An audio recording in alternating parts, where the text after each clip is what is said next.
Seth, if you were advising the president, is there one thing you would tell him to do now, whether it be an actual move or working on his messaging to the American people? I'll be honest, Meek, I'd ask him to resign. I think he's the worst failed leader our country has ever seen. He's not setting achievable and aggressive goals. He's not marshaling the resources that we need in order to be able to solve the problems, the extremely complex problems that we're facing, both from a health perspective and an economic perspective. President Obama's former acting labor secretary, Seth Harris, said that just moments after the Labor Department announced that 6.6 million Americans filed for unemployment benefits last week. It is quite an astonishing and unprecedented figure all on its own.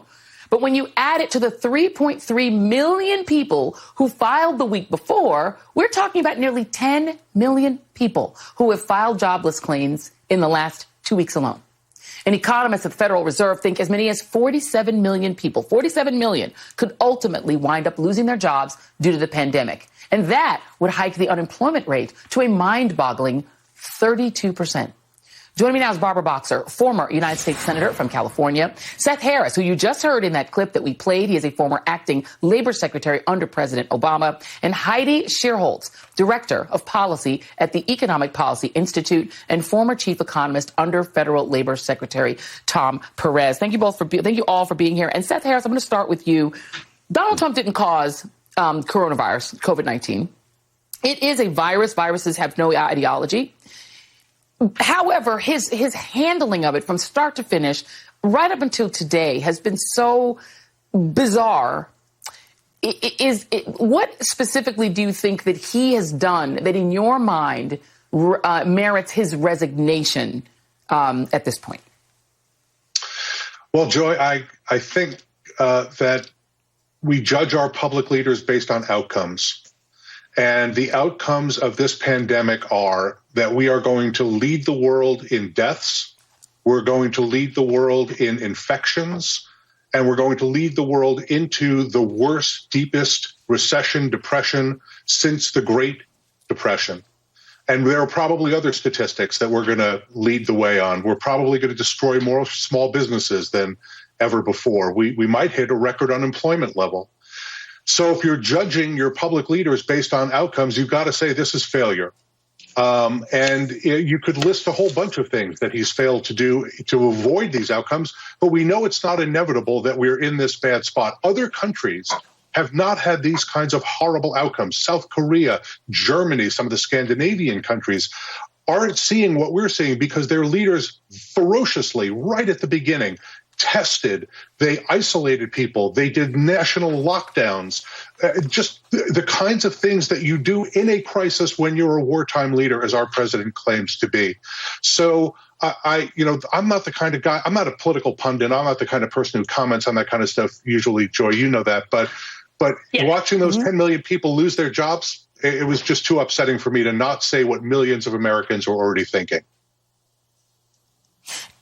Right. And, it is hard to imagine any United States president trying to spin the idea of up to 200,000 human beings dying on their watch as a win. But that is what Donald Trump did. It is shocking to hear somebody who is, from New York be completely just cold to the idea of more people potentially dying very soon than died in 9/11 and just not reacting to it. But, Senator Boxer, when Donald Trump was impeached, one of the things he was impeached for was contempt of Congress. The other thing was attempting to strong arm a foreign government to get his way politically, that he wanted something in return for the money that Congress had appropriated to give Ukraine. Now we are watching Donald Trump watch as states are all competing back and forth to try to get supplies that they desperately need to save people's lives. And in some cases, states that have a friendly governor who's nice to Donald Trump get better treatment in terms of the resources they can get from the federal government. And states that, it's almost I want you to do me a favor, though. It's being done with our own governors. It is. Do you have you had conversations with some of your Republican colleagues who maybe has any of them had second thoughts about allowing this man to remain in office when they had the opportunity to change the leadership that was in charge of this incredible crisis? I have not spoken to my former Republican colleagues, but I want to make a point, which I think you're making beautifully, which is we've gone through tough, rough patches, terrible patches before. 9/11, George W. Bush, and I served with 5 presidents. 3 were Republican, 2 were Democratic. Okay. 9/11, he didn't look at Governor Pataki of New York and said, you know, this happened on your soil. You take the lead. George W. Bush took the lead. Now, I didn't always agree with George W. Bush, but he was the leader. Then you had Barack Obama in the Great Recession. He didn't say to the governors, Republicans, Democrats, red, blue states, listen, some of you states got hit way worse. There's some hot spots here. And I remember those hot spots because those were the areas where the real estate market just fell out. He didn't say to the governors, this is what you have to do. We are one nation under God. I want to say this, Joy. I'm trying to be not emotional. But today, watching this presser, and I didn't watch the entire thing, couldn't. My husband and I kind of took turns doing it. It was painful. It was painful. And at one point, I just looked at Stu and I said, God, help us. This man is a loser, not a leader.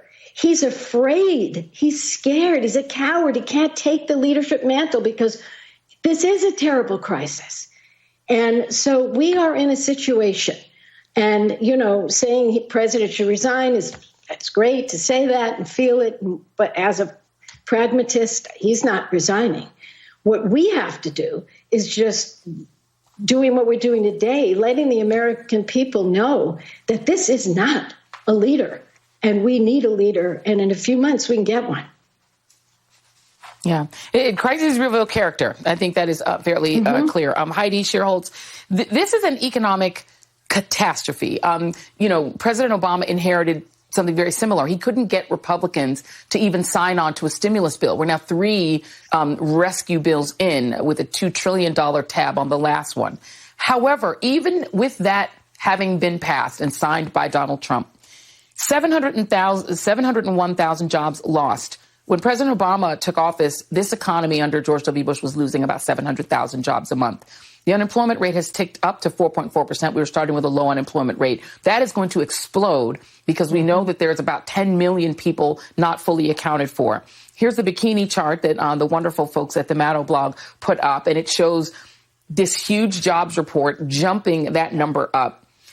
For unemployment, and that is cut to from my producers. And then there is an expectation that this depression level recession could exceed the 2008 recession.